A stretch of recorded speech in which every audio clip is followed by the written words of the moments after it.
Prions ensemble.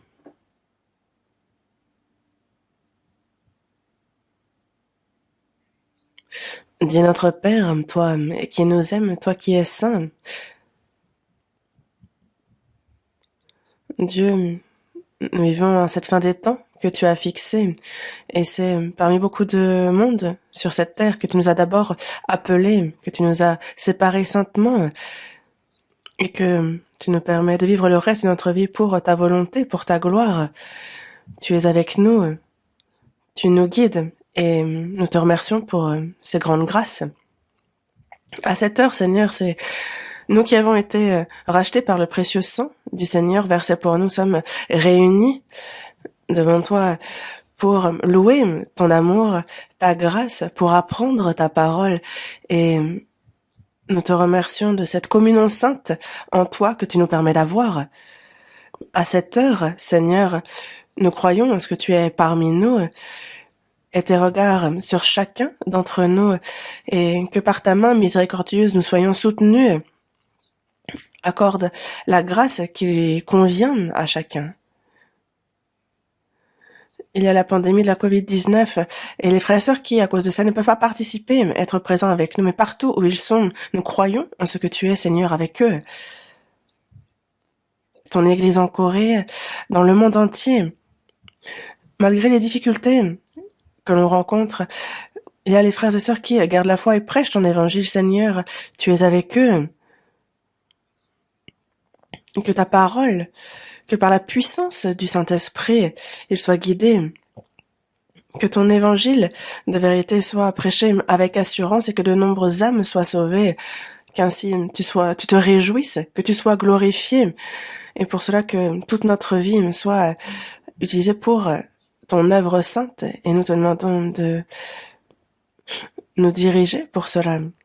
Accorde la santé rapidement à ceux qui sont malades, à ceux qui souffrent, et qu'ils puissent te servir le reste de leur vie, et aide-les.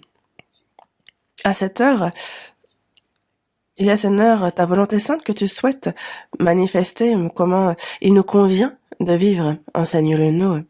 Nous avons prié au nom du Seigneur Jésus. Amen. Ouvrons la Bible à l'Épître aux Galates, chapitre 5.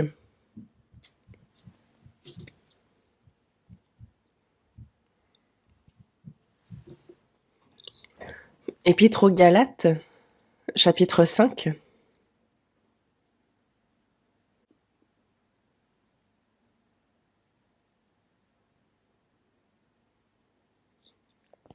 À partir du verset 22 jusqu'au verset 26. Galates, chapitre 5, du verset 22 au verset 26. Mais le fruit de l'esprit, c'est l'amour, la joie, la paix, la patience, la bonté, la bénignité, la fidélité, la douceur, la tempérance. La loi n'est pas contre ces choses. Ceux qui sont à Jésus-Christ ont crucifié la chair avec ses passions et ses désirs. Si nous vivons par l'Esprit, marchons aussi selon l'Esprit. Ne cherchons pas une vaine gloire en nous provoquant les uns les autres, en nous portant envie les uns aux autres. Jusqu'ici?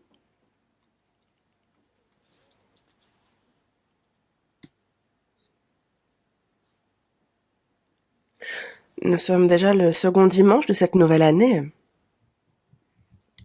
Et le temps qui nous est imparti, on ne sait pas combien de temps il nous reste, c'est peut-être très court. Et ce dont nous sommes sûrs, c'est qu'il ne nous reste pas longtemps. Et aussi que, à notre époque, le Seigneur reviendra. C'est vraiment quelque chose auquel nous pouvons espérer. Quand on regarde l'histoire, il est clair que nous vivons à la fin des temps. On voit l'évangile prêché dans le monde entier. On voit qu'il y a un temps pour tout, un temps pour toutes choses sous les cieux. Et comme il nous le dit dans ce verset, il y a un plan, un but fixé par Dieu et il l'accomplit en son temps. Et alors le Seigneur revient. Et le jour où le Seigneur revient, les saints qui sont sauvés verront leur espérance s'accomplir et la gloire.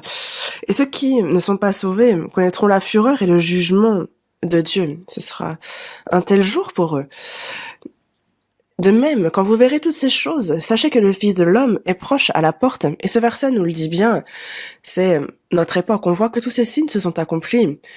Le Seigneur peut bien venir ce soir, que il n'y aurait aucune erreur dans la Bible. Ça, nous y croyons. Nous, c'est comme Enoch. Avant qu'il n'y ait la fureur et le jugement de Dieu qui touchent cette terre, nous pouvons rencontrer le Seigneur de notre vivant. Et je pense que nous vivons à une telle époque.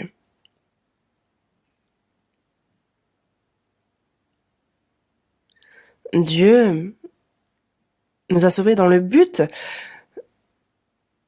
de nous faire entrer dans son royaume éternel, dans sa gloire. Mais après notre salut, le temps qu'il nous reste à vivre,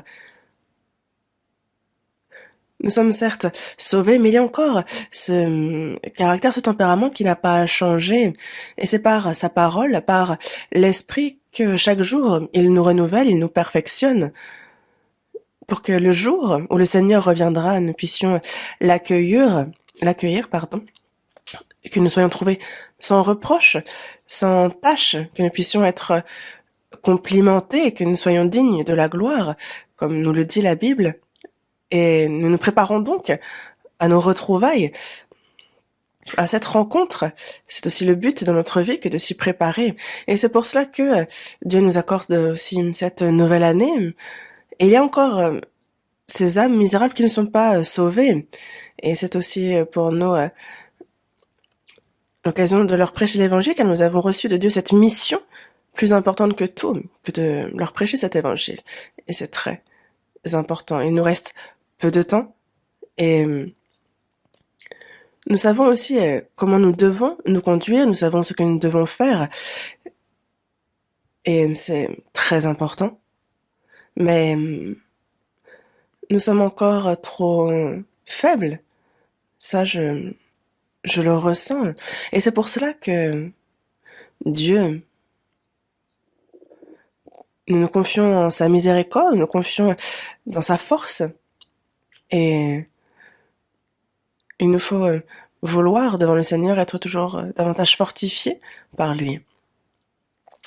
La fois précédente, je vous parlais d'être rempli de l'Esprit. C'est sous ce titre-là que nous étudions la parole. Et quand on parle d'être rempli de l'Esprit, déjà c'est un ordre du Seigneur. Ça sous-entend que si l'on n'est pas rempli de l'Esprit, alors on ne peut pas vivre une vie de foi normale. Et quand on parle d'être rempli, c'est comme cette tasse en fait. C'est de la remplir à ras-bord d'eau.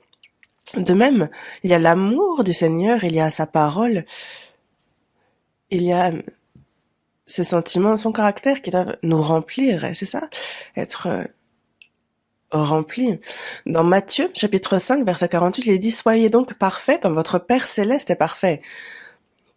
Être parfait, être rempli, je pense que c'est le même sens. Petit à petit, c'est ressembler au Seigneur, avoir en nous les sentiments de Dieu. C'est de cela dont on parle. Et c'est pour cela que petit à petit, en fait, on se remplit. Et alors, notre vieil homme disparaît en proportion. Mais ça, il nous faut espérer en ça, il nous faut le vouloir. Ne vous enivrez pas de vin, c'est de la débauche. Soyez au contraire remplis de l'esprit, comme il nous est dit dans Éphésiens, chapitre 5, verset 18. Ne vous enivrez pas de vin. Être enivré de vin, non seulement ça détruit le corps, mais aussi, on peut dire que tout le monde sur cette terre est ivre de vin. Mais pas seulement, ça peut être ivre d'argent, pour certaines personnes, c'est ivre du sexe opposé. Ou encore, c'est le pouvoir, c'est les honneurs. Ou justement, en fait, on voit que comme il nous le dit dans la folie est dans le cœur pendant la vie des hommes. Après quoi, ils vont chez les morts. Qui est excepté? Et il y a des gens qui tuent d'autres personnes.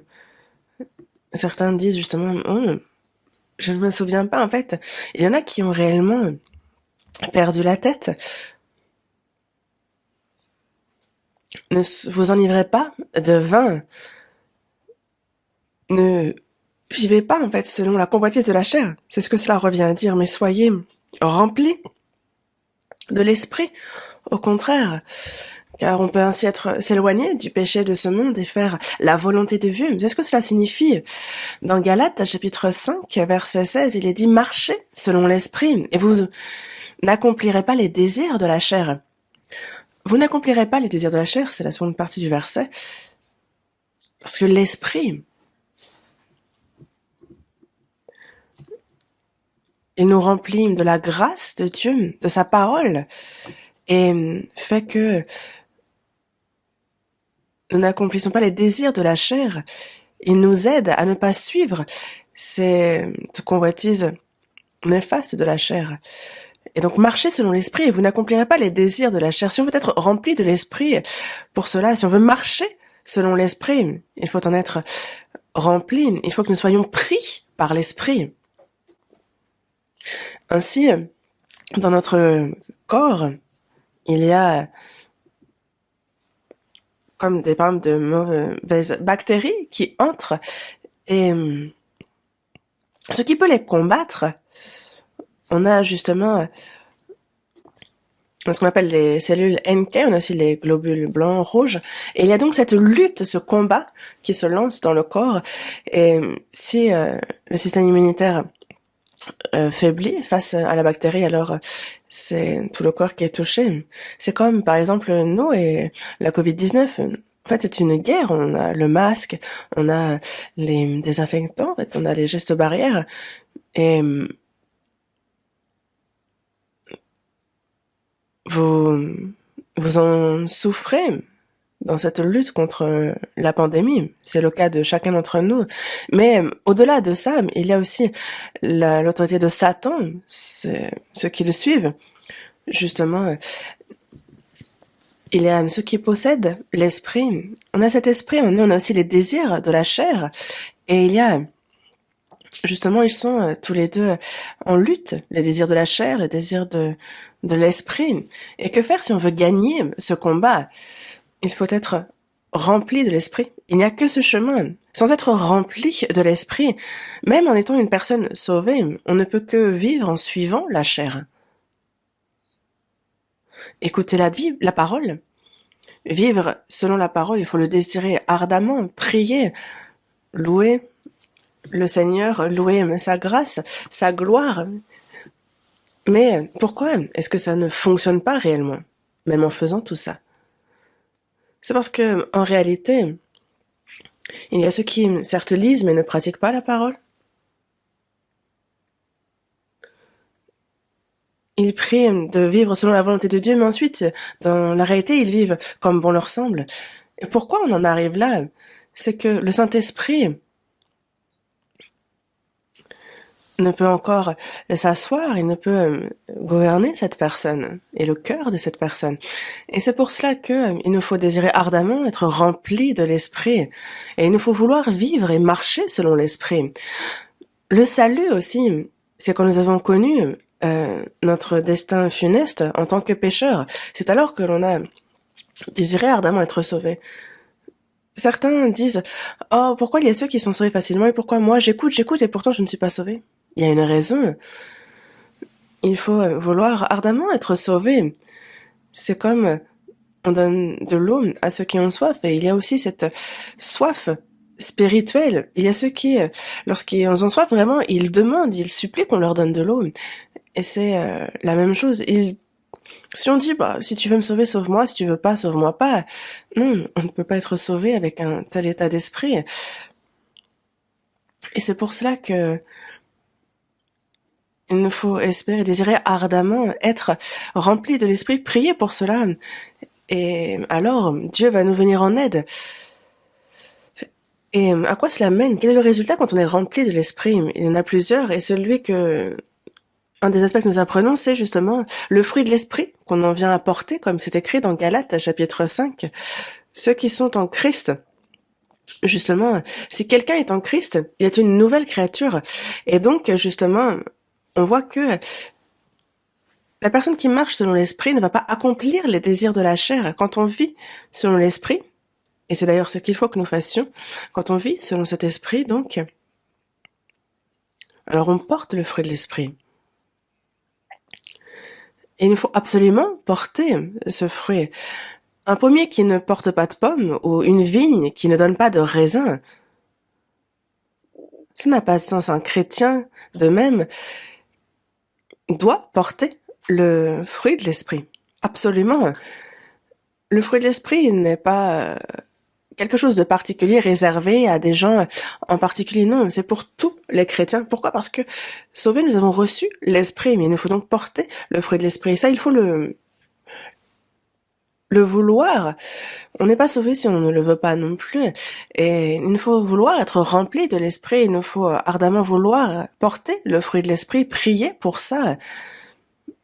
Et aussi nous efforcer de faire ce qu'on peut faire. Et alors le Seigneur nous vient en aide. Dieu nous aide. Et parmi le fruit de l'esprit, on parle de la tempérance, qui en est le 9e aspect. C'est ce dont je continue de vous parler. Dans la première épître aux Corinthiens, chapitre 9, verset 25, on nous dit que tous ceux qui combattent s'imposent toute espèce d'abstinence. Nous, dans notre vie de foi, c'est une guerre. C'est comme un athlète, s'il veut être premier, il va tout donner, courir de toutes ses forces. Et de même, c'est vers le but qui est devant nos yeux, pour la rétribution que nous donnons corps et âme dans cette course. La vie de foi aussi, on doit être victorieux. On voit que tous ceux qui combattent s'imposent toute espèce d'abstinence. Toute espèce d'abstinence. Il y a beaucoup de choses pour lesquelles il faut s'abstenir. Et il y a donc des versets qu'il nous faut connaître. On nous parle d'abstinence, de tempérance en toute espèce de choses, afin justement que de ne manquer en rien et de ne pas aller trop loin non plus. En fait, il y a justement l'abstinence qui permet d'être dans un état de contentement, en fait, dans le sens où ni plus ni moins. C'est comme pour la nourriture. Si on mange trop, on tombe malade, et si on mange pas suffisamment, on tombe aussi malade pour insuffisance alimentaire. En fait, la tempérance, en fait, c'est ce principe-là. C'est comme dans le sport, trop de sport nuit à la santé, et ne pas faire du tout de sport nuit aussi à la santé. Et donc, la tempérance, l'abstinence, c'est justement en quantité justement adéquate, en fait. En anglais, on parle de self-control, vraiment de contrôle de soi. Et justement, donc, se contrôler, s'abstenir, s'empêcher de... Pourquoi devons-nous nous abstenir de telle ou telle chose? Pourquoi devons-nous nous contrôler? C'est parce que nous l'avons vu, il y a les désirs de la chair. Et la chair, si on la laisse, si on laisse libre cours à la chair, elle fait ce qu'elle veut. Et c'est pour cela que il est très, très important que de se contrôler. Certaines personnes vont parler à la légère, après dire c'est mon caractère, j'ai mauvais caractère, donc soyez compréhensifs. C'est comme quelqu'un qui tuerait une autre personne et qui dit désolé. Ce mauvais caractère, en fait, qu'elle en souffre seule, mais pourquoi justement est-ce qu'elle va grandement nuire à autrui à cause de ce caractère? Ça peut grandement blesser les autres. Le chrétien doit aussi changer son caractère. C'est difficile, certes, mais il faut. Le Saint-Esprit corrige aussi le caractère d'une personne. Quand on est en Christ, on est une nouvelle créature. Les choses C'est toutes choses qui sont devenues nouvelles. Les choses anciennes sont passées. Nous, quand on est en Christ, on est une nouvelle créature. Et désormais, il nous faut vivre en tant que tel, comme nouvelle créature. Les choses anciennes sont passées. Voici, toutes choses sont devenues nouvelles. Si on veut entrer dans tout ce qui est nouveau, il faut que nous-mêmes, nous soyons renouvelés. Et comment faire pour être renouvelés? On est donc une nouvelle créature, mais il y a toujours ce vieil homme, et il faut donc nous dépouiller de ce vieil homme, de ses œuvres. Il faut revêtir l'homme nouveau, qui a été créé selon Dieu dans une justice et une sainteté que produit la vérité.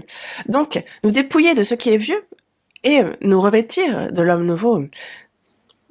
Que ce soit le caractère, avoir mauvais caractère, ça aussi c'est quelque chose qu'il nous faut contrôler. Et quand le Saint-Esprit nous parle de tempérance, de contrôle, il nous parle de corriger telle ou telle chose. Et c'est comme les émotions, ce qui se laisse emporter. C'est comme un feu qui s'embrase, ça crépite. Il y a ceux qui ne maîtrisent pas leurs émotions et qui commettent de grands dégâts. Que ce soit les émotions, c'est aussi quelque chose à contrôler. Sans pouvoir contrôler ces émotions, cela pose de grands problèmes. Et quand on parle de contrôle, de tempérance, c'est donc la même chose, contrôle, tempérance. Que ce soit nos émotions, que ce soit notre caractère, et aussi nos désirs. Et aussi que ce soit cet orgueil ou les désirs sexuels que nous avons par nature. Et aussi ce tempérament, vouloir vivre comme bon nous semble, ou aussi la paresse, c'est quelque chose qu'il nous faut contrôler. Le corps n'a envie de rien faire, évidemment. Les étudiants, les élèves, est-ce qu'ils le font par plaisir? Ils étudient parce qu'ils n'ont pas d'autre choix.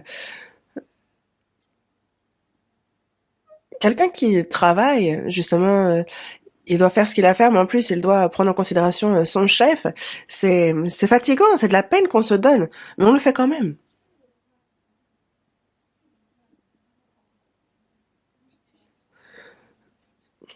La tempérance consiste justement à faire même ce qu'on n'a pas envie de faire et ne pas faire ce qu'on a envie de faire si c'est mal.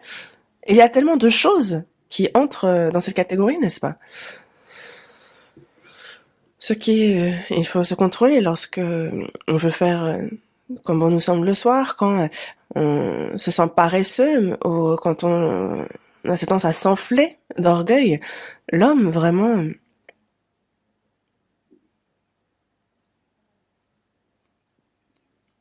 a ce cœur qui cherche à s'élever, qui est s'enfler d'orgueil. Il y a ce cœur, n'est-ce pas?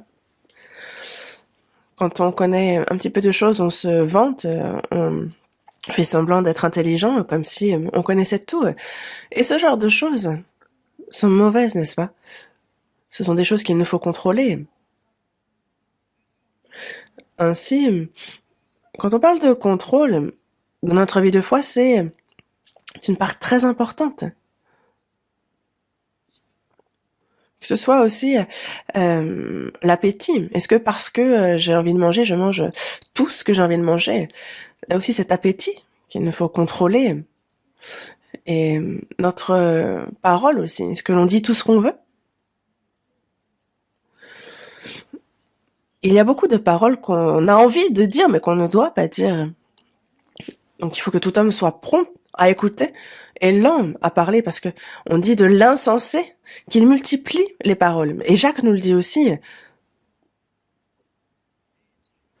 Voici, même les navires qui sont si grands et que poussent des vents impétueux sont dirigés par un très petit gouvernail, au gré du pilote. De même, la langue, c'est un petit membre et elle se vante de grandes choses. Voici, c'est comme un petit feu qui peut embraser une grande forêt. La mort et la vie, comme on dit, sont au pouvoir de la langue. C'est pour cela qu'il est important de contrôler sa bouche, d'être tempéré dans nos paroles. Et il y a beaucoup de choses pour lesquelles il faut que le chrétien, vis-à-vis duquel il faut que le chrétien soit tempéré. Il nous est bien dit, rachetez le temps car les jours sont mauvais. Ce monde est vraiment méchant. Le temps qui nous est imparti, il faut qu'on le rachète, qu'on en prenne soin pour l'utiliser pour la volonté de Dieu. Mais c'est pour ça qu'il nous faut aussi comprendre quelle est la volonté du Seigneur et qu'on ne soit pas trouvé inconsidéré. Car si on utilise à mauvais escient notre temps, si on est insensé et qu'on le gaspille, non. Ça, on ne peut pas. Et lorsqu'on donne de l'argent à quelqu'un, qu'on lui dit de l'utiliser pour ce qu'il y a de mieux, alors il faut en prendre grand soin et l'utiliser pour ce qu'il y a de mieux et non pas le lapider comme ça. L'argent, le temps, c'est vraiment comme la vie. Et il faut donc l'utiliser pour la volonté de Dieu. Et une autre chose importante, désormais, c'est la tempérance vis-à-vis des biens matériels. Je vous en ai parlé la fois précédente, je n'ai pas pu tout dire, et j'ai encore à dire sur ce sujet, mais c'est pour cela que la tempérance du chrétien vis-à-vis des biens matériels est fondamentalement, c'est vraiment absolument très important. Nous, pendant qu'on vit dans ce monde, on gagne de l'argent, fruit de notre travail, et on utilise cet argent, n'est-ce pas? Mais ce qu'on appelle justement ces biens matériels sont des choses dont on ne peut se passer pour vivre. Et c'est pour ça qu'il nous faut gagner de l'argent. Et aussi, on utilise cet argent, mais nous, chrétiens, on est zélés, on gagne de l'argent. La question est de savoir comment on utilise ces biens. La Bible nous parle par de nombreux versets concernant les biens matériels et il faut que ce soit donc selon les Écritures qu'on se contrôle, qu'on puisse être tempéré vis-à-vis des biens matériels. On peut parler ici de la vie économique du chrétien. Le mari gagne de l'argent et il faut que sa femme l'utilise à bon escient, car c'est difficilement que l'homme ramène ce salaire. Et si jamais la femme le dépense à tout va, alors c'est la chute de cette maison. Mais nous, chrétiens, concernant les biens matériels, il faut que l'on soit tempéré, que l'on puisse se contrôler. Et il faut bien apprendre concernant aussi la vie économique du chrétien. Dieu, dans l'Ancien Testament, c'est à travers le peuple d'Israël, depuis Abraham et jusqu'à Jésus, donc durant 2000 ans d'histoire. Et après la venue de Jésus, donc à travers l'histoire de l'Église, en fait, vous savez que l'Ancien Testament, c'est l'ombre, l'image de cette Église. Et le peuple d'Israël est le peuple élu par Dieu, mais avant qu'ils ne servent Dieu, ils sont allés en Égypte. Et plutôt que de servir Dieu, c'est Pharaon, roi d'Égypte, qu'ils ont servi. Et ce, pendant au moins 400 ans. Qu'est-ce que cela nous enseigne? Eux qui ont été faits par Dieu pour Dieu, ils ont finalement fini par servir le diable. Et c'est pour ça qu'ils ont été maudits. Ils ont passé 400 ans à être dans la servitude. Et ce 4 représente justement c'est le chiffre de la souffrance, de la douleur. Et s'ils étaient restés dans cet état, en fait, ils n'auraient pu s'en sortir, car l'autorité de Pharaon est grande. Mais Dieu envoya Moïse, fit tomber les 10 plaies sur l'Égypte. Et cette dernière plaie, la 10e, qui est la plaie des premiers-nés, seul le peuple d'Israël, justement, qui a mis du sang sur les linteaux, ont vu leur premier-né être épargné. Mais en quoi ça nous enseigne? C'est que, justement, en fait, ont été jugés tous ceux qui avaient espoir dans ce monde. Et c'est par ce sang que des pécheurs qui étaient en enfer c'est par le sang de l'agneau qu'ils ont pu devenir héritiers du royaume, alors qu'ils étaient voués à la mort en Égypte. C'est par le sang de l'agneau qu'ils ont été protégés et qu'ils ont survécu, qu'ils ont pu quitter l'Égypte. Ils ont vu la mer Rouge être fendue en deux, ils ont pu la traverser. Ils ont passé 40 ans dans le désert, guidés dans la journée par la nuit et le soir par la colonne de feu. Et chaque jour, ils ont été nourris de la manne. On frappait le rocher et c'est de l'eau potable qu'ils pouvaient boire. Et ils n'ont pas vu leurs habits être abîmés, leurs souliers n'ont pas été cassés. Ils ont été protégés et guidés. Et c'était afin que, justement, ils soient guidés vers la terre promise, la terre de Canaan, là où c'est un pays où coule le lait et le miel. Et certains vont se dire, le lait, le miel, ça coule. En fait, ce sera glissant. Comment on peut être... Mais on entend par là combien c'était beau. Et c'est pour ça que dans le psaume, on nous parle du pays des délices. C'est donc aussi l'ombre du royaume des cieux, ce paradis éternel. Le but était donc de les conduire en terre de Canaan, la terre promise. Mais dès qu'ils sont sortis d'Égypte, est-ce qu'ils sont rentrés directement en terre de Canaan? Non. Dieu, c'est par sa grâce et par sa puissance qu'il les a libérés de l'autorité de Pharaon, qu'il les a fait sortir de ce pays.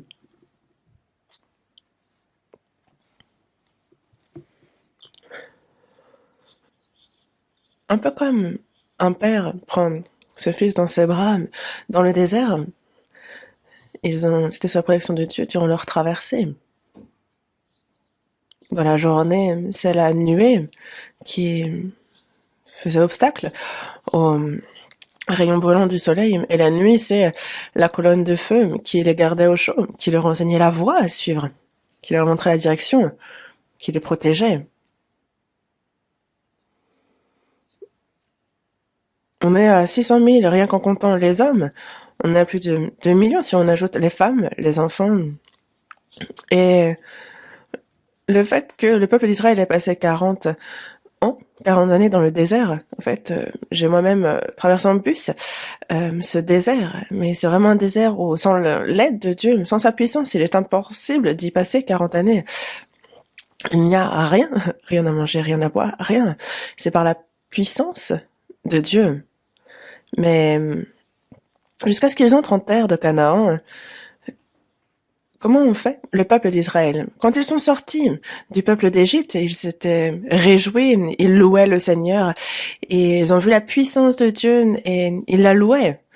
Mais peu après, la situation s'est compliquée, ils se sont plaints de Moïse. Il dit, est-ce qu'on a été appelé à sortir d'Égypte pour mourir ici, pour souffrir dans le désert? Ils se sont plaints de Dieu.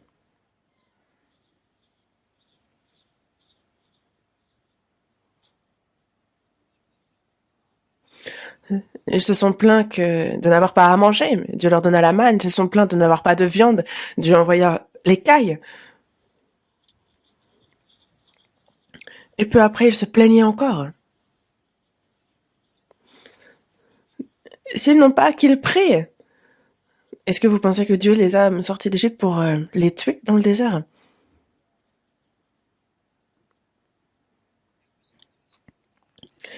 C'est la grâce et la puissance de Dieu qui les a guidés hors d'Égypte, dans le désert. Ils ont été guidés, mais ils ont été protégés. Ça a été encore la protection de Dieu. C'était encore sa grâce et sa puissance. Mais ils n'ont pas cru en la puissance de Dieu. Ils se plaignaient. Ils cherchaient à tuer Moïse,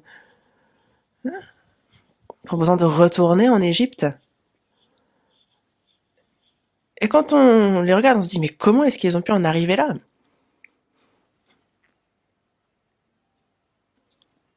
Mais encore maintenant, en fait, quand vous êtes en Égypte, pour aller en terre de Canaan, en fait, maintenant, ça prend en voiture, ça prend que quelques heures, même pas. Vous pouvez même vous arrêter au Mont Sinaï et monter, mais sinon, en fait, vraiment, ça prend quelques heures et à pied peut-être quelques jours. Mais pourquoi avoir erré 40 années? C'est parce qu'ils étaient incrédules, ils n'ont pas cru en la puissance de Dieu.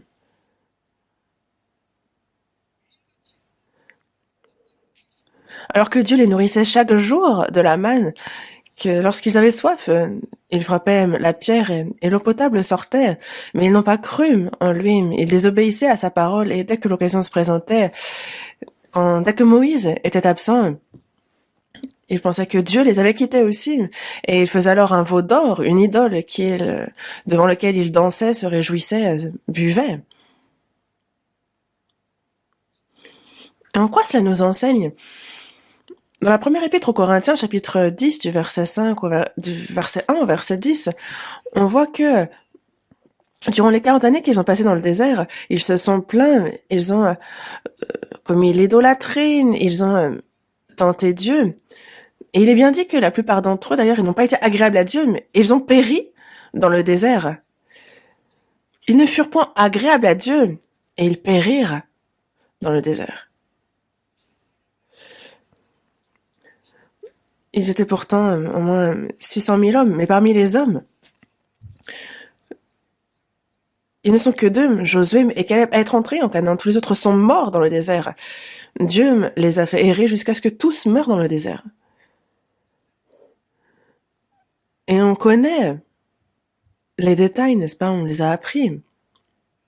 Mais dans la première épître aux Corinthiens, chapitre 10, dans le verset 6, il dit que ces choses sont arrivées pour nous servir d'exemple, afin que nous n'ayons pas de mauvais désirs comme ils en ont eu.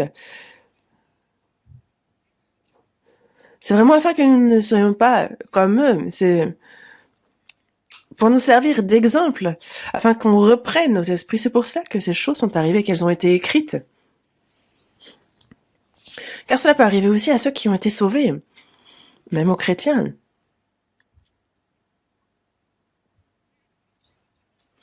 C'est la grâce et la puissance de Dieu qui nous a sauvés. Et jusqu'à ce que nous entrions dans le royaume des cieux, il nous protège aussi par sa puissance et par sa grâce. Et l'apôtre Paul l'a bien dit, c'est jusqu'au bout qu'il nous guide et qu'il nous protège. Il nous sauve. Et il ne nous dit pas, bon, on se revoit au paradis. Ce n'est pas ce genre de Dieu. Il dit, je ne vous laisserai pas orphelin, mais je vous aiderai.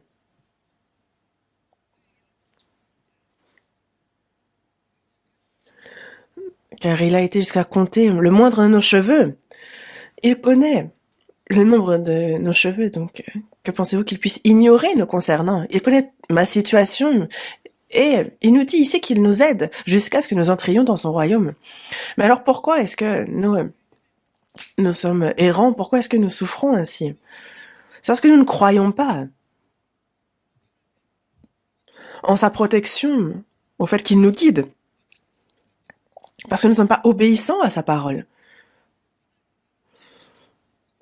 On s'imagine plus intelligent que Dieu lui-même.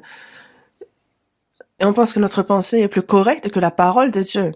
Et donc on cherche à vivre comme bon nous semble.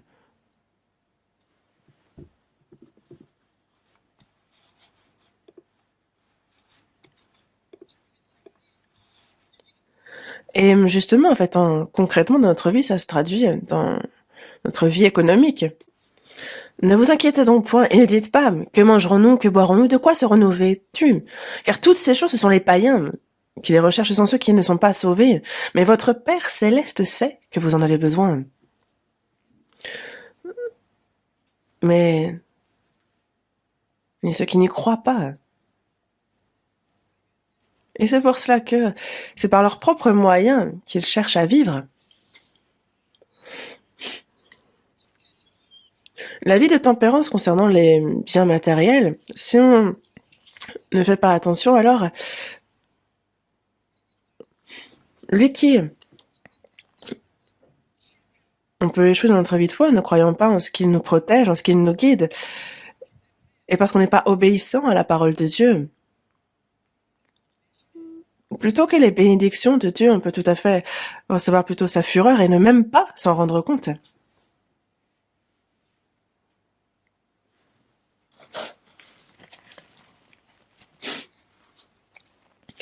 Le peuple d'Israël se confiait dans la puissance de Dieu, mais si s'étaient confiés dans la puissance de Dieu et s'ils avaient obéi, ils seraient entrés bien plus rapidement en terre de Canaan, certainement.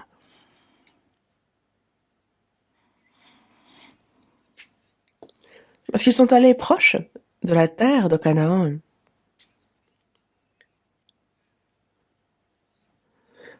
Ils ont même envoyé des, un espion par tribu pour observer comment était ce territoire.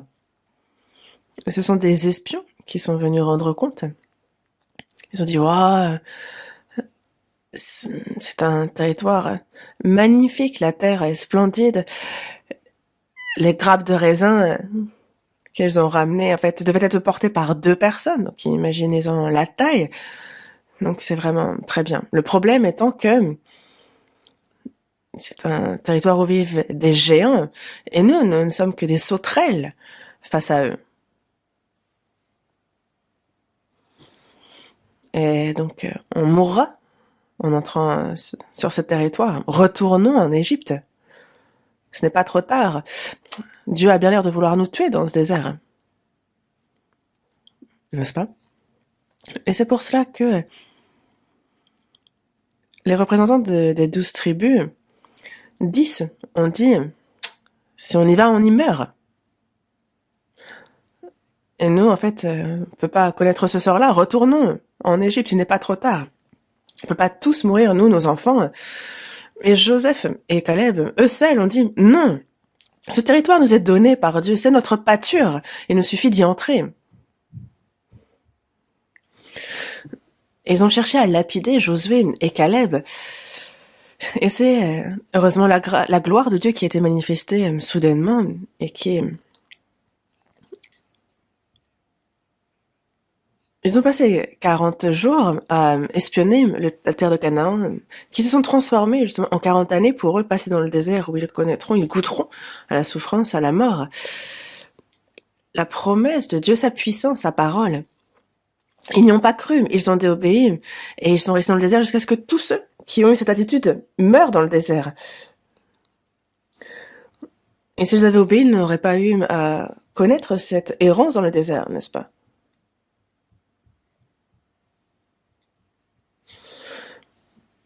Mais à cause de leur incrédulité concernant la puissance de Dieu, ils parlaient d'aller en Égypte et ils errent dans le désert.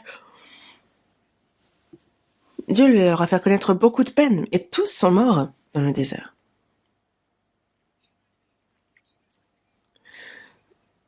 Ils ont bloqué ce que Dieu voulait faire. Ils ont justement restreint, ils ont bloqué Dieu. Ils l'ont retardé dans ce qu'il voulait faire. Ils l'ont attristé.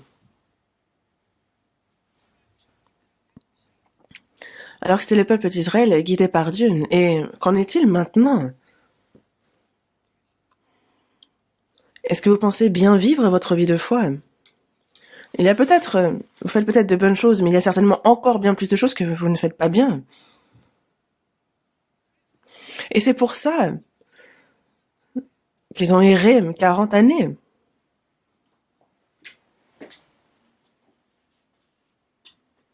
Ils allaient du côté de Dieu, retournaient vers le monde, faisaient des allers-retours, et ils erraient entre les deux. Et c'est pour cela que la grâce de Dieu, sa fureur, allait et venait.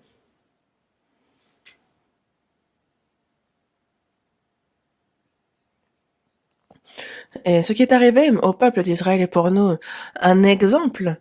Cela a été écrit afin que, justement, nous aussi, ça nous serve d'exemple, ce soit un miroir pour nous. Et donc, vraiment, je vous invite à réfléchir sérieusement à cette question des biens matériels en tant que chrétien.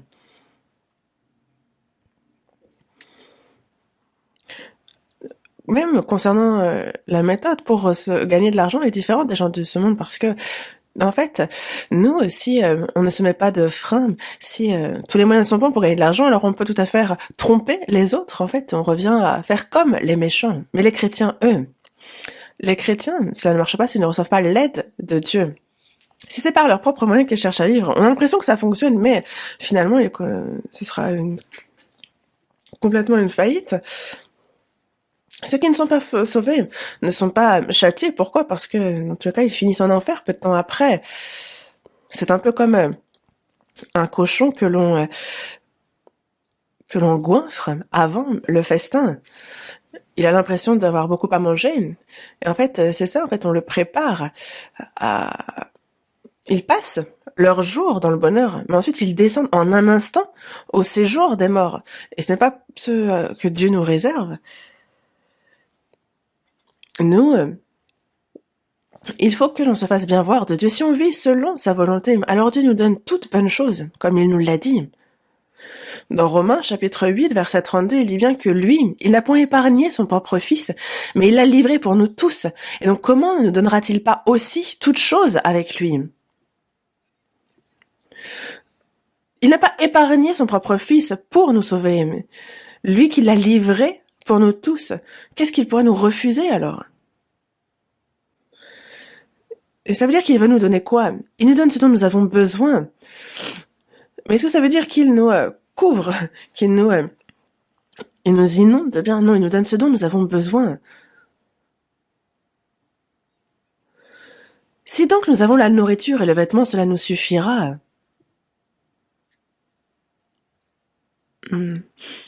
Les chrétiens, dans la seconde épître aux Corinthiens, il est dit que nous n'avons pas de puissance contre la vérité. Nous n'en avons que pour la vérité. Nous ne pouvons rien faire lorsqu'on quitte la parole de Dieu. Ça, il faut le savoir. Je ne peux pas faire un mouvement. Ce n'est pas la parole de Dieu. Mais il y a ceux qui s'imaginent qu'ils peuvent très bien vivre sans suivre la parole. Et ça vous va comme ça?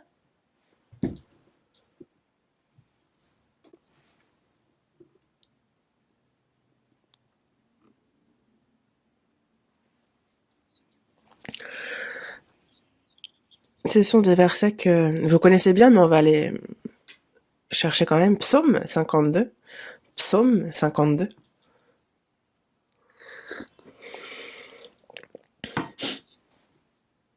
Verset 9.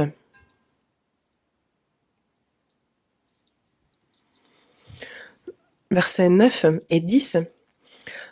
Voilà l'homme qui ne prenait point Dieu pour protecteur, mais qui se confiait en ses grandes richesses et qui triomphait dans sa malice.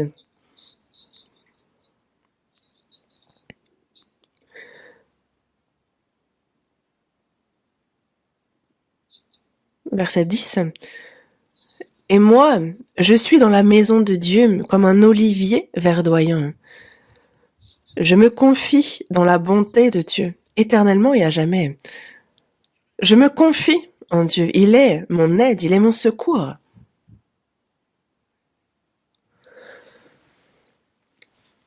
Se confier en Dieu. Mais sans se confier en Dieu, mais se confier.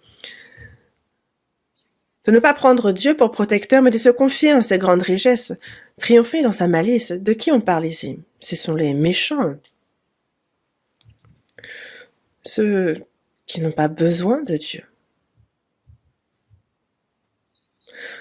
Chapitre Psaume 49.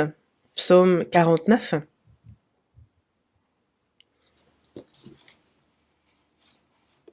Psaume 49. Versets 7 à 9. Ils ont confiance en leurs biens et se glorifient de leur grande richesse. Ils ne peuvent se racheter l'un l'autre, ni donner à Dieu le prix du rachat. Le rachat de leur âme est cher et n'aura jamais lieu. Ici, ils ont confiance en leurs biens. C'est d'eux dont on parle, ceux qui ne se confient pas en Dieu. Ceux qui ont beaucoup d'argent, quand on a beaucoup de biens, pas besoin de se confier en Dieu. Ils pensent que l'argent va les protéger, les rendre heureux.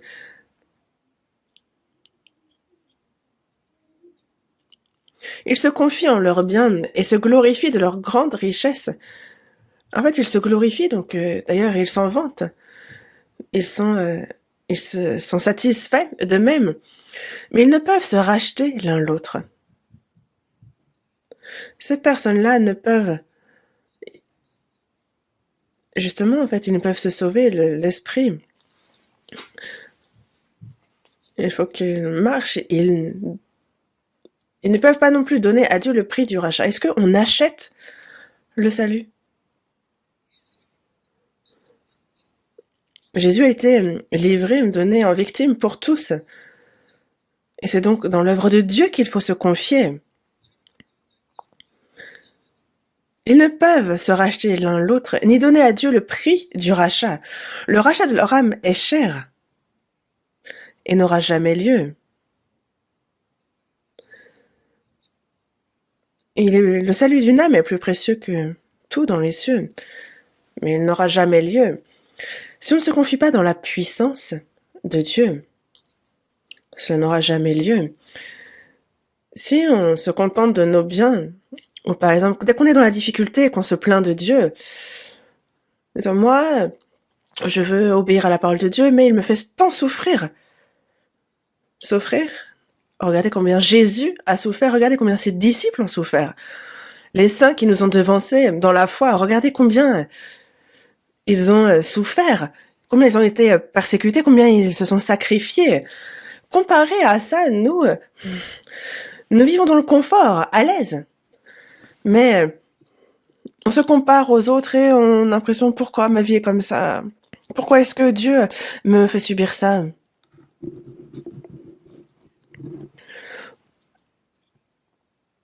Et quelle est la différence avec le peuple d'Israël qui, dans le désert, à la moindre difficulté, se plaignait de Dieu disant, retournons dans le monde, retournons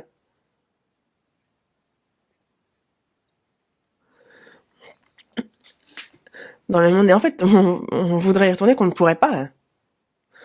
Sans l'autorisation de Dieu, on ne peut retraverser la mer Rouge, en fait, que ce soit d'un côté ou de l'autre. C'est infranchissable. Si on est véritablement sauvé, on ne peut plus retourner vers le monde. Et la personne ne va faire qu'errer. Comme le peuple a erré 40 ans, la personne va peut-être toute sa vie errer.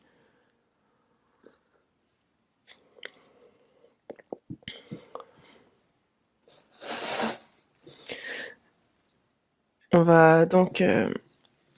en fait, en réfléchissant au problème, à la question des biens matériels, en fait, il y a ceux qui prennent cette question à la légère, en fait, qui se disent, bon, bah, c'est quelque chose qu'on peut gérer, Dieu n'intervient pas dans ce domaine-là, mais voyons dans la seconde épître à Timothée.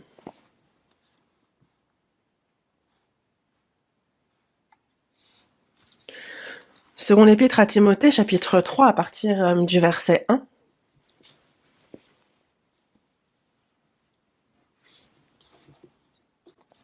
Du verset 1 au verset 5. Sache que, dans les derniers jours, il y aura des temps difficiles, car les hommes seront égoïstes, amis de l'argent, fanfarons, hautains, blasphémateurs, rebelles à leurs parents, ingrats, irreligieux, insensibles, déloyaux, calomniateurs, intempérants, cruels, ennemis des gens de bien, traîtres, emportés, enflés d'orgueil, aimant le plaisir plus que Dieu, ayant l'apparence de la piété, mais reniant ce qui en fait la force. Éloigne-toi de ces hommes-là. Ici, sache. Il nous faut donc savoir quoi? Dans les derniers jours, il y aura des temps difficiles. Dans les derniers jours, c'est donc cette période de 2000 ans à peu près, dont on nous parle depuis la venue de Jésus jusqu'à son retour. C'est ce dont la Bible nous parle. Et aussi, en fait, les derniers jours, justement, ça désigne aussi les jours où le Seigneur reviendra, justement. Il nous est bien dit, justement, de veiller, parce que la fin de toute chose est proche. Parce qu'il nous est bien dit que quand l'évangile sera prêché jusqu'aux extrémités de la terre, alors viendra la fin. Est-ce que vous ne la voyez pas, cette fin? Les gens de ce monde s'imaginent que ce sera 1000 ans, 10 000 ans, et qu'ils vivront sur cette terre. Ils font toutes sortes de projets. Mais quand Dieu dit non, c'est fini.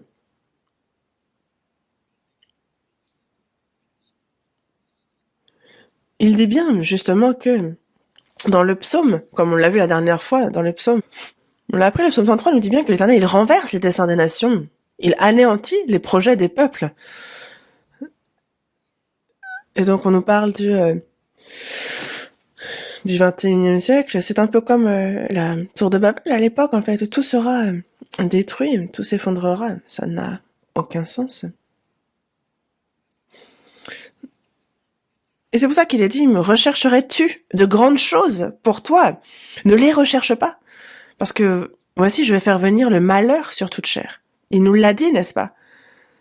Il a dit que le jour du jugement est proche, mais l'homme s'enfle d'orgueil et se détourne de ses voies. Il nous parle justement de ces temps difficiles qu'il y aura dans les derniers jours. Il est temps de se préparer parce que les hommes seront égoïstes, amis de l'argent. Égoïstes, vraiment égocentriques, individualistes. Égoïstes, ils vont aimer eux, l'argent. Ils n'ont pas besoin de Dieu. C'est l'argent, l'argent, et encore l'argent. Justement, en fait, quelqu'un, c'est quoi en coréen, l'argent c'est tourne et ça fait comme tourner. C'est un peu comme les roues d'une moto, c'est le même bruit. Tourne, tourne, tourne, tourne. Mais regardez Judas Iscariot qui, durant 3 ans et demi, a suivi Jésus. Il a vu les miracles accomplis par lui, mais c'est l'argent qui lui a fait complètement perdre la tête. Justement, on les voit égoïstes, on les voit justement aussi amis de l'argent. Et ils s'imaginent que avoir de l'argent suffit pour tout. Amis de l'argent fanfarons, hautains. Ils se glorifient eux-mêmes. Fanfarons, hautains. Ils ne reconnaissent pas Dieu. Ils se disent, pourquoi moi je suis pécheur? Pourquoi est-ce que moi je serais détruit? Ils sont satisfaits d'eux-mêmes. Et ils sont vraiment hautains devant Dieu. Hautains, blasphémateurs. Par blasphémateur, on entend que c'est vraiment selon leur bon plaisir que ils vont tromper les uns les autres, quoi qu'il arrive, à autrui.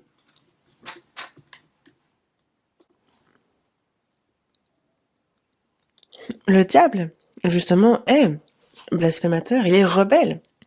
Blasphémateur, il va aller contre Dieu, mais les gens de ce monde, ok, mais en fait, on voit que ça peut s'appliquer aux personnes sauvées. Est-ce que les gens sauvés lisent ça et se disent, ça ne me concerne pas, faites les comptes et voyez si c'est le cas ou pas. Et ceux qui sont égoïstes, ceux qui sont amis de l'argent, fanfarons, hautains, blasphémateurs, rebelles à leurs parents, ingrats. Les parents ont justement donné naissance à cette chair et leur rôle est important. Ils élèvent, ils prennent soin.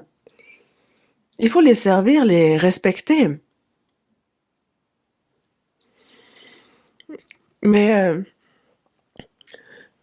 dès qu'on commence un peu à s'installer, en fait, alors que les parents, en fait, deviennent un poids, alors que c'est eux qui les ont élevés, qui ont donné naissance. C'est un poids, ils peuvent pas mourir rapidement. Et il y a ceux qui, justement, en fait, vont dire à leurs parents, mais pourquoi tu m'as mis au monde? Pourquoi tu m'as donné naissance? Qu'est-ce que je t'ai fait? Un peu comme le peuple d'Israël dans le désert qui dit à Dieu, pourquoi tu nous as sortis d'Égypte? Pourquoi tu nous fais souffrir ici dans le désert? Hein? En fait, on peut leur donner la grâce, on peut leur plein de bienfaits, mais non, ils sont rebelles à leurs parents. Ils sont ingrats. Il y a beaucoup, on dit qu'il y a beaucoup d'aînés, d'anciens, de seniors qui se suicident. Pourquoi? Parce qu'ils sont méprisés par les plus jeunes. Et donc, ils se sentent comme trahis et se disent, bon, tant qu'à faire, autant mourir. Les parents, même s'ils meurent, ils n'abandonnent pas leurs enfants, mais les enfants abandonnent leurs parents. Ils sont rebelles à leurs parents, ingrats. Ils ne savent pas remercier pour les grâces qu'ils reçoivent, que ce soit Dieu ou même les autres personnes. Lorsqu'ils reçoivent un bienfait, il faut dire merci, mais ils sont ingrats, ils ne savent même pas remercier. C'est bizarre. Et on peut très bien prendre constamment soin d'une personne, faire du bien, et on va commettre une erreur, et alors la personne va se rebeller, va justement se plaindre, ne pas savoir être reconnaissant. Une personne sauvée aussi, il y a tellement de grâce qu'on a reçu de Dieu, de grandes grâces. Comment rendrais-je à l'Éternel tous ses bienfaits envers moi? Mais il y a ceux qui oublient. Hum, Ils ne savent même plus comment on peut rendre à l'Éternel ses bienfaits, ils n'ont même pas envie de savoir, et ils vivent. Ils vont juste faire des allers-retours à l'église et ils s'imaginent que déjà ils font beaucoup pour Dieu.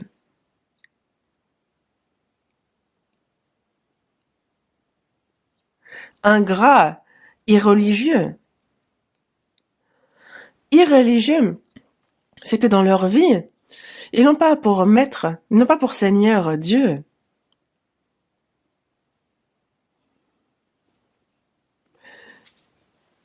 Ils n'ont pas à cœur de vivre avec zèle pour la volonté de Dieu. Ils sont irreligieux au sens où ils ne sont pas purs, ils n'ont pas à cœur de vivre séparés pour Dieu. Ils vont vers le monde, ils retournent parmi les chrétiens, et ce n'est pas le cas de tous, mais ça arrive. Irreligieux, insensible. Désormais, en fait, c'est perdre toute humanité. Déloyaux. Dès que quelqu'un commet une petite erreur vis-à-vis d'eux, mais ils ne les pardonnent plus. Ils disent, bah, tu vas voir, je vais me venger. Et, au contraire, ils rendent le mal pour le mal. Alors qu'il faut se pardonner les uns les autres comme le Dieu, par Jésus, nous a pardonné. Et s'il y a un problème, il faut justement pardonner, le résoudre. Mais laisse là ton offrande devant l'autel. Va d'abord te réconcilier avec ton frère si tu vois que tu as un problème avec. Et puis ensuite, viens présenter ton offrande. Réconcilie-toi d'abord avec ton frère et ensuite viens présenter ton offrande. Mais il y a ceux qui suivent leurs émotions et qui justement ne pardonnent pas et gardent ça en eux. Ils sont rancuniers. On les voit déloyaux, on les voit calomniateurs. Par calomniateur, c'est insulter les autres, les critiquer. Et justement, fomenter le mal. Ils sont aussi intempérants. C'est selon leurs désirs, selon leurs émotions, qu'ils n'arrivent pas du tout à contrôler. C'est quelqu'un qui, comme un enfant très mal élevé, va faire comme il veut. Et ils sont intempérants, ils n'arrivent pas à se tempérer.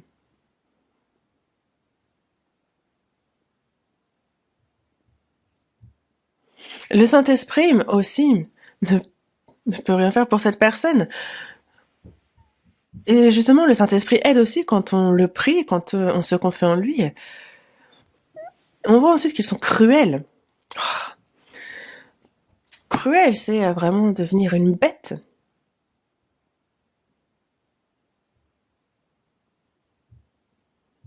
Cette année, c'est l'année du tigre, n'est-ce pas? Je sais pas qui a fait ces animaux par année, mais vous avez envie d'avoir un tigre chez vous? Vous voulez en élever un? Peut-être,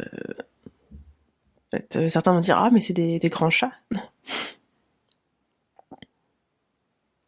Moi, j'aime bien les chiens. J'aime bien les chiens qu'on élève dans le jardin. J'aime pas dans la maison. Certains élèvent leurs chiens comme leurs propres enfants. et ils dépensent autant d'argent pour leur chien qu'ils en dépenseraient pour un fils. Non, ce n'est pas ça qu'il faut que se consacre le chrétien. Et justement, en fait, il y a aussi ces animaux des fois qu'on laisse et après, justement, en fait, ils sont par rancune, ils s'énervent et justement, en fait, ils sortent les griffes, ils deviennent agressifs, ils montent au rideau.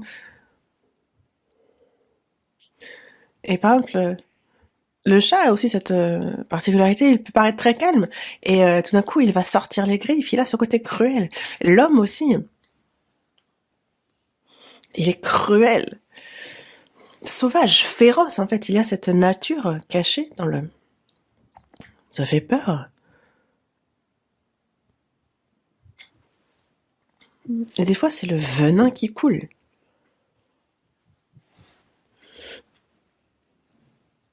Ce côté sauvage, féroce, animal. Un peu comme le tigre. Vraiment sauvage. Féroce. Est-ce qu'un chrétien peut être féroce? Non, il faut qu'il soit comme un agneau.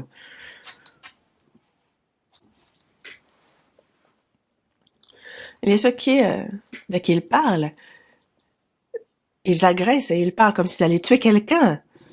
Et des fois, parfois, quand on voit les disputes entre chrétiens, on se dit, oh, ça fait peur.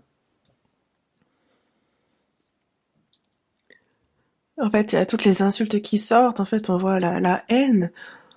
Et en fait, ils parlent comme sans filtre. Est-ce que on peut faire comme ça? Et on les voit ennemis des gens de bien. Et justement, ils n'aiment pas quand le bien est fait. On les voit traîtres. En fait, ils vont jusqu'à trahir leurs propres amis, leur famille, si c'est pour leur propre intérêt. Ils vont jusqu'à vendre la vérité, ils vont jusqu'à vendre Jésus. Traître. Jésus a trahi. Pardon, Judas Iscario a trahi Jésus, mais c'est sa propre conscience, c'est sa propre âme qu'il a vendue. Il a trahi ses amis, il les a trompés, et c'est ce que font les gens du monde. Mais les chrétiens, s'ils ne font pas attention, peuvent en arriver là. C'est un instinct qu'on a. Ils sont emportés. En fait, c'est la personne qui va être vraiment, elle ne va pas réfléchir à l'avant, à l'après, elle va foncer. Une personne qui s'emporte, que ce soit dans la parole, que ce soit dans son comportement, emporté. Les personnes enflées d'orgueil, ceux qui sont tombés dans l'orgueil, qui sont arrogants,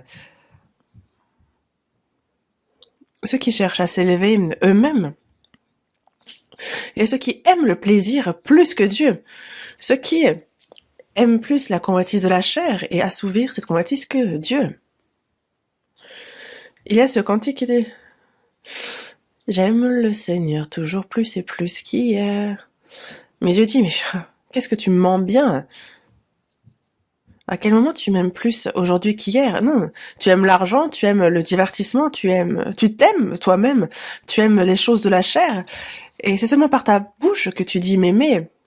À quel moment tu m'as aimé ?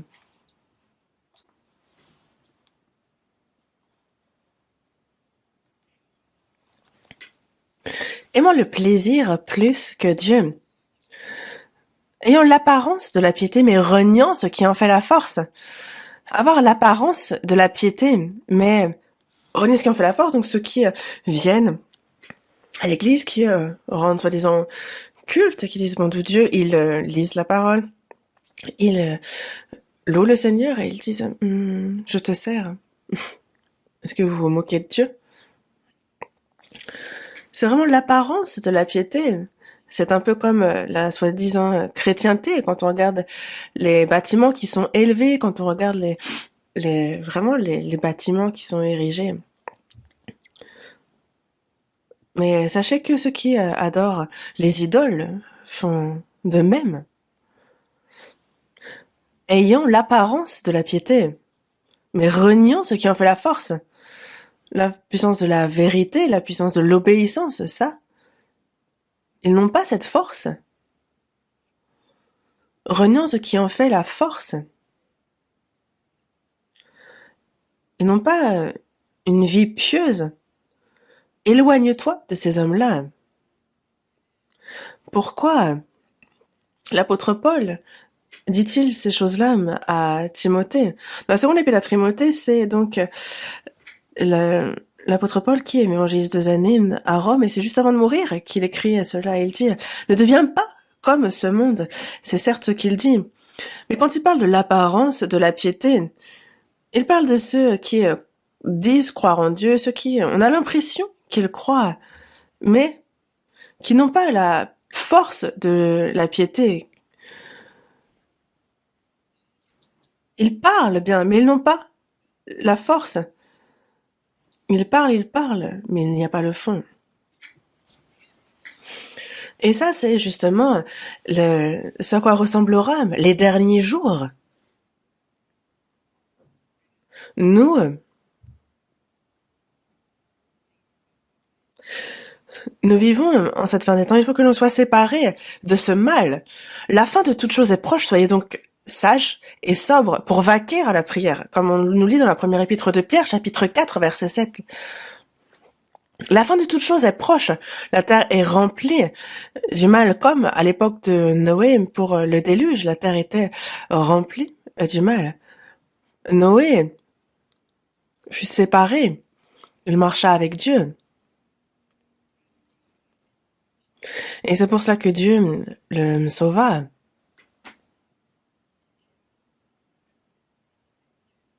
Et il nous faut être séparés saintement, justement, de cette génération. À la fin des jours, nous sommes sauvés. Nous vivons dans ce monde, mais nous n'appartenons pas, à ce monde. Nous avons été justement choisis par Dieu, nous avons été séparés saintement. Et sans croire à la puissance de Dieu, sans y obéir, sans obéir à sa parole, sans lui obéir, alors il y a, justement, ça nous empêche de recevoir les grâces qu'il a préparées pour nous. Et il y a ceux qui cherchent à vivre selon leurs propres moyens et ils n'obtiennent pas ce que Dieu a préparé pour eux. Il y a l'œuvre que Dieu souhaite faire, mais par la désobéissance, en fait, il stoppe, il bloque l'œuvre de Dieu. Et nous, c'est dans la puissance de Dieu qu'il faut se confier, il faut obéir à sa parole. Et si on vit ainsi, alors lui, justement, Dieu s'apprête à accomplir une plus grande œuvre à travers nous, mais nous, on le limite dans ce qu'il peut faire à travers nous. Lorsqu'on est dans la désobéissance, lorsque justement on est errant, en fait, que pensez-vous que Dieu puisse faire à travers nous? Rien. Ce que Dieu souhaite, ça bloque ce que Dieu veut faire. Ça le limite dans ce qu'il peut faire, ça met des freins. Nous, il ne faut pas qu'on fasse ainsi.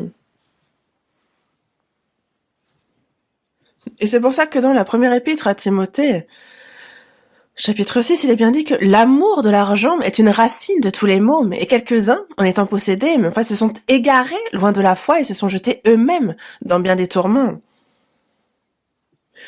L'amour de l'argent est une racine de tous les maux. Et quand la racine porte du fruit, n'est-ce pas?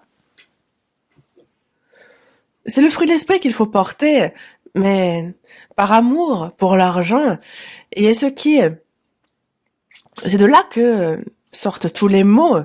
C'est une racine de tous les maux. Et quelques-uns, en étant possédés, se sont égarés loin de la foi. Ceux qui sont attachés à l'argent, ceux qui se sont laissés détourner, eux et leur cœur, par l'argent. Quand on a de l'argent, on s'imagine que c'est de cet argent que va venir notre bonheur. Pourquoi aimer l'argent? L'amour de l'argent est une racine de tous les maux. C'est vrai, mais il y a ceux qui en ont été possédés, ceux qui s'y sont attachés. En fait, ce n'est pas en l'aide de Dieu qu'ils se confient, mais ils pensent que c'est l'argent qui va les protéger. Et c'est pour ça qu'ils se sont égarés loin de la foi, car ce n'est pas en la parole qu'ils croient, mais ils font davantage confiance à l'argent, à l'aide que peut leur apporter l'argent. Ils se sont éloignés de la foi.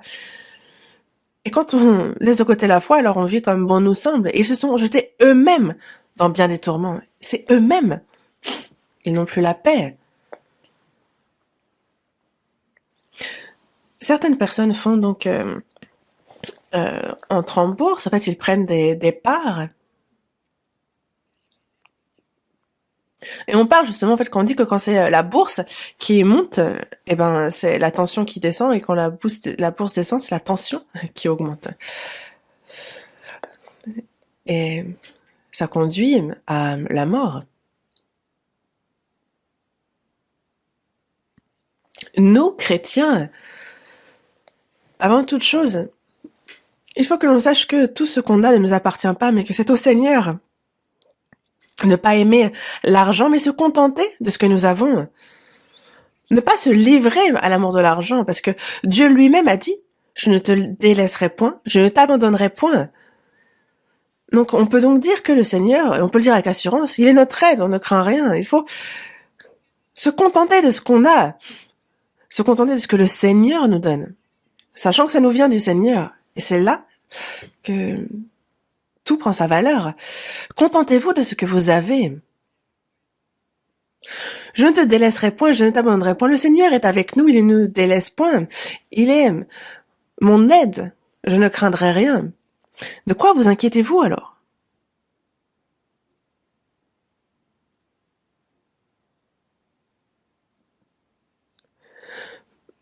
Dans la première épître aux Corinthiens, chapitre 6, il est dit, vous ne vous appartenez point à vous-même, vous avez été rachetés à un grand prix, glorifiez donc Dieu dans votre corps et dans votre esprit qui appartiennent à Dieu. Donc, que ce soit mon corps, mon esprit, ça ne m'appartient plus, c'est au Seigneur. Qu'est-ce qui m'appartient? Vous avez quelque chose dans ce monde avec lequel vous êtes venu. Même votre vie, c'est le Seigneur qui vous l'a donné. Que ce soit votre âme, votre esprit, nous avons été rachetés à un grand prix. Que ce soit ma santé, que ce soit mes talents, que ce soit les biens, que j'en ai beaucoup ou peu, c'est au Seigneur et non pas à moi. Et il nous est donc dit de glorifier Dieu dans notre corps. Dans 1 Chronique, chapitre 29, verset 14, il est bien dit, on voit que pour la construction du temple, David a tout donné, le peuple a tout donné. David a prié et dit, qui suis-je et qui est mon peuple pour que nous puissions te faire volontairement ces offrandes? Tout vient de toi. Et nous recevons de ta main ce que nous t'offrons. C'est ce que nous recevons de toi que nous te donnons, et c'est tout ce que nous faisons. Au départ, tout est à toi, Seigneur. Il a été clair dans ses propos. Et nous, une chose qu'il nous faut savoir, première des choses, c'est que ça c'est à moi, ce qui est à toi est à moi aussi. Peut-être avant d'être sauvé, mais après avoir été sauvé, tout est à Dieu. On le sait. Mon âme, mon corps, mon esprit, ma vie, tout ce que j'ai, tout ce que j'aime, je le donne sans compter. En fait, on ne le consacre pas à Dieu, on le lui rend.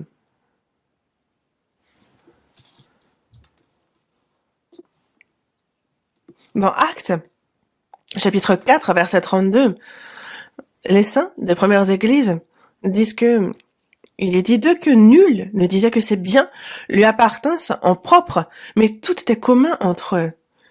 Tout est à Dieu. Ils ont tout mis en commun. C'est remarquable. Et nous, maintenant, on dit ce qui est à moi est à moi. N'y touchez pas. Dieu non plus n'y touche pas. Ils pensent que c'est à eux.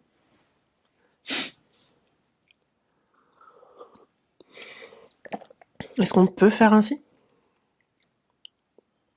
Ce qu'on a, il faut le donner à Dieu.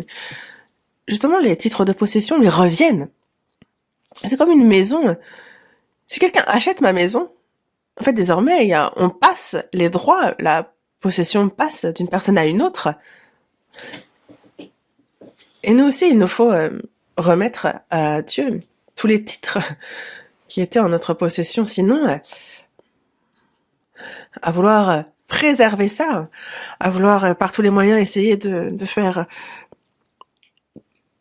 augmenter ce dont on profite, en fait. Je dis pas qu'il ne faut rien faire, qu'il ne faut pas gagner d'argent. Il est bien dit, justement, que si quelqu'un ne veut pas travailler et qu'il ne mange pas non plus, il ne faut être zélé au travail, gagner de l'argent, et parce que c'est le fruit de ma sueur, c'est pas seulement un sacrifice, c'est aussi notre sueur, mais sachez que c'est un argent couvert par le sang de Jésus, car que ce soit mon corps, que ce soit mon âme, tout ce que j'ai, tout est au Seigneur. Et c'est avec ça que je me sacrifie, que je suis pour obtenir salaire. Et donc, ce salaire est marqué du sang de Jésus. Dans Hébreux, chapitre 9, verset 21, il dit que il fait pareillement l'aspersion avec le sang sur le tabernacle et sur tous les ustensiles du culte. Tout était couvert du sang de Jésus comme tout ce qui nous appartient. Et on ne peut pas donc faire n'importe quoi avec.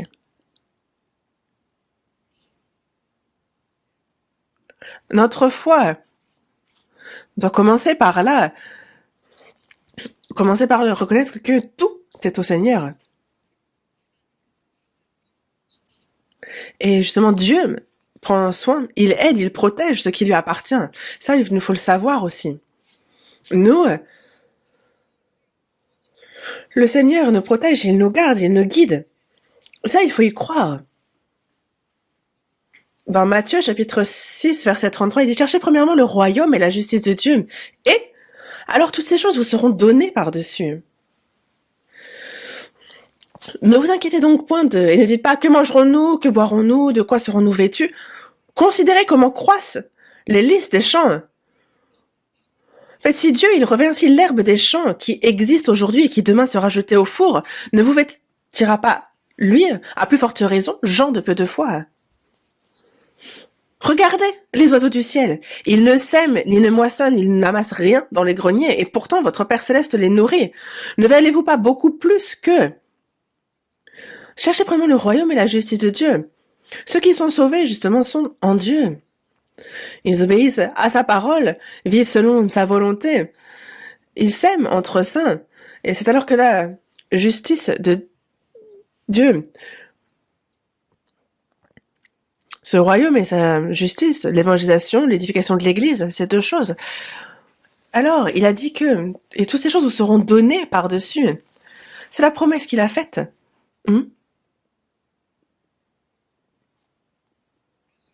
Et donc, nous, il nous suffit de vivre selon la volonté de Dieu et seulement selon sa volonté, mais et croire en ce qui prend la responsabilité de tout le reste. Dans la première épître à Timothée, chapitre 6, verset 17, il est dit de ne pas mettre notre espérance dans des richesses incertaines, mais de la mettre en Dieu, parce que lui nous donne avec abondance toutes choses pour que nous en jouissions. C'est lui qui nous donne toutes choses en abondance afin qu'on en jouisse. Donc c'est en lui qu'il nous faut mettre notre espérance. Justement, être riche en bonnes œuvres, aimer l'hospitalité, aimer donner, mais s'accrocher à ce qui nous appartient, c'est aussi péché. Ceux qui s'accrochent à leur argent jusqu'à ce qu'ils meurent.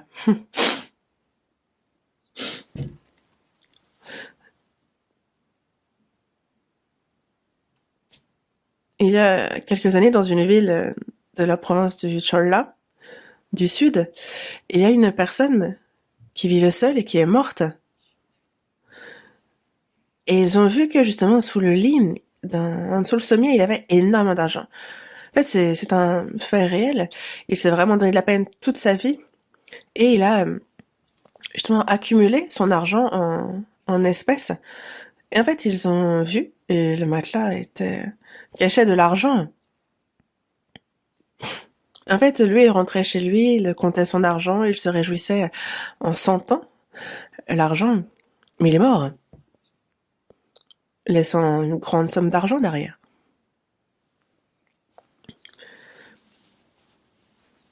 C'est comme dire à son âme, tu as justement accumulé beaucoup, repose-toi, réjouis-toi, mais c'est insensé parce que cette nuit même, ton âme te sera redemandée, est-ce que tu as préparé, pour qui cela sera-t-il? Et c'est ça en fait, celui qui est riche pour lui-même et qui n'est pas riche pour Dieu. Nous, on vit sur cette terre, mais on œuvre pour Dieu. On vit sur cette terre dans la chair, mais on travaille pour l'esprit. On est limité par le temps, mais on travaille pour l'éternité. Et les gens de ce monde, en fait, comment est-ce que c'est quelque chose qu'ils pourraient comprendre, les gens de ce monde?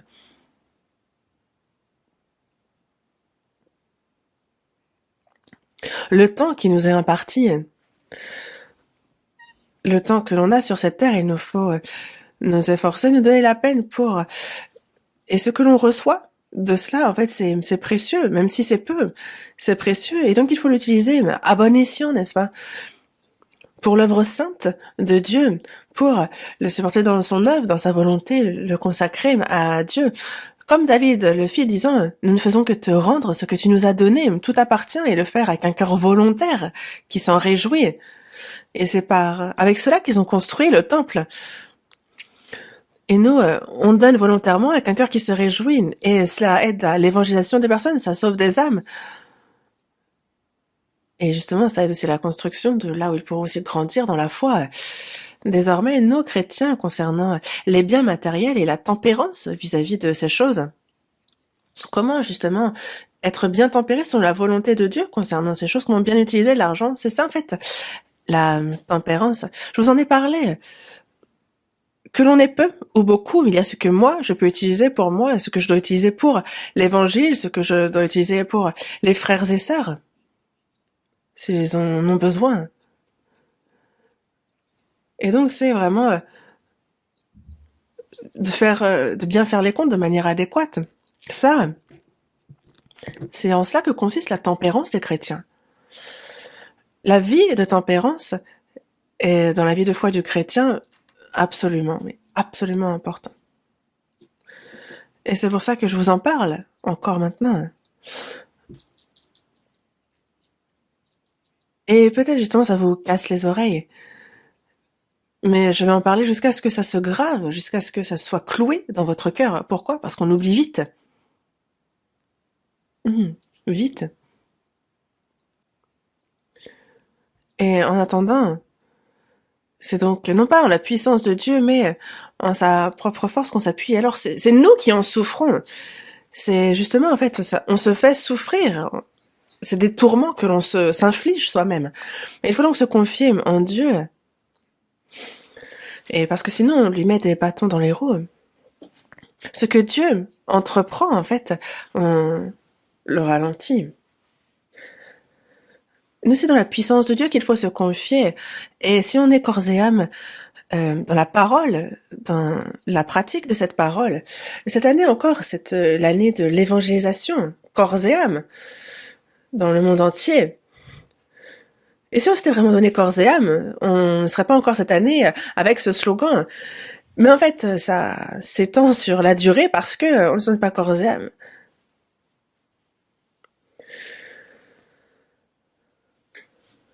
Et c'est vrai que ça ne satisfait pas Dieu.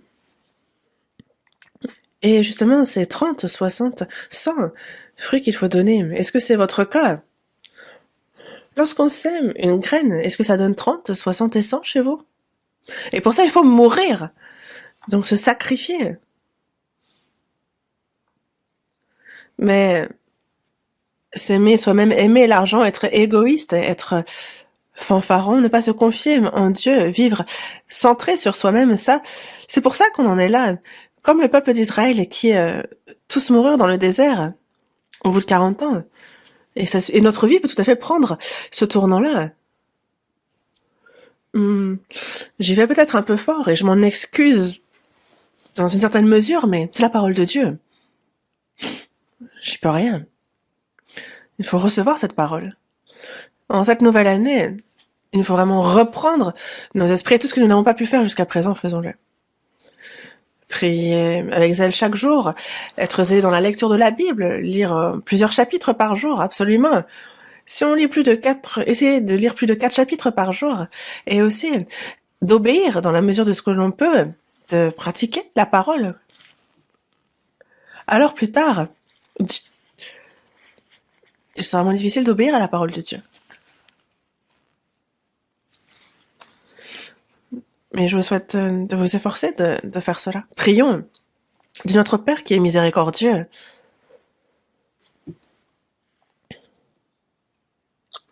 Seigneur, c'est par le précieux sang versé pour nous que tu nous as sauvés.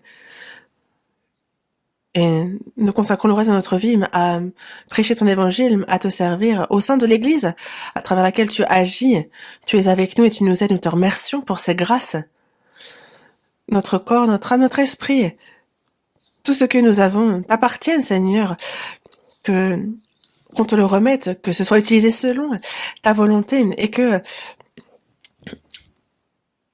nous être utilisés pour ton œuvre sainte et que nous ne suivions plus les choses vaines de ce monde et que cela ne détourne plus notre cœur, mais que ce ne soit pas les convoitises de la chair qui nous poussent, mais que ce soit ta volonté sainte et ta gloire pour laquelle nous puissions vivre.